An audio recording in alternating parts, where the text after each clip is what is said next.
বিশ্বস্ত ও প্রভুভক্ত প্রাণী হিসেবে কুকুর সবসময় জনপ্রিয়। এই জনপ্রিয়তাতে নতুন মাত্রা যুক্ত করেছে কুকুরছানা জিনি। প্রবীণদের মানসিক প্রশান্তি এবং বিশেষ করে ডিমেনশিয়া ও আলজাইমার রোগীদের জন্য প্রযুক্তি প্রতিষ্ঠান টমবট তৈরি করেছে রোবোটিক কুকুর জিনি।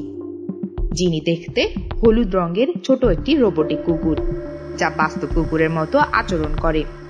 এটি স্পর্শ ও ভয়েস কমান্ডে সাড়া দেয় এবং লেজ নেড়ে ব্যবহারকারীদের সাথে সম্পর্ক স্থাপন করে।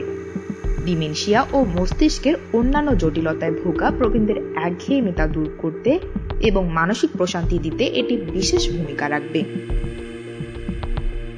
বিশ্বজুড়ে 30 কোটিরও বেশি মানুষ ডিমেনশিয়া বা মস্তিষ্কের নানা সমস্যায় ভুগছেন। তাদের কথা মাথায় রেখে টমবট এমন একটি প্রযুক্তি উদ্ভাবন করেছে যা শুধু প্রবীণদের সঙ্গী হবে না, বরং তাদের মানসিক চাপও কমাবে।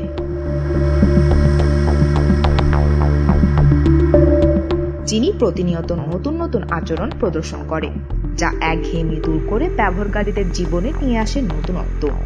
2025 সালে যুক্তরাষ্ট্রের প্রযুক্তি মেলা CES-এ জিনির প্রদর্শনী দর্শকের মুগ্ধ করেছে। এর বাণিজ্যিক উৎপাদন শুরু হবে 2025 সালের শেষ দিকে। $1,500 এই রোবোটিক কুকুর কেনা যাবে। পাশাপাশি নার্সিং হাসপাতালগুলোতেও এটি ভাড়ায় পাওয়া যাবে। জিনির মতো প্রযুক্তি প্রবীণদের যত্ন ও সঙ্গ প্রদানে এক নতুন দিগন্ত উন্মোচন করবে বলে আশা করা হচ্ছে। রাবিতা খন্দকার, দেশ দেশান্তর।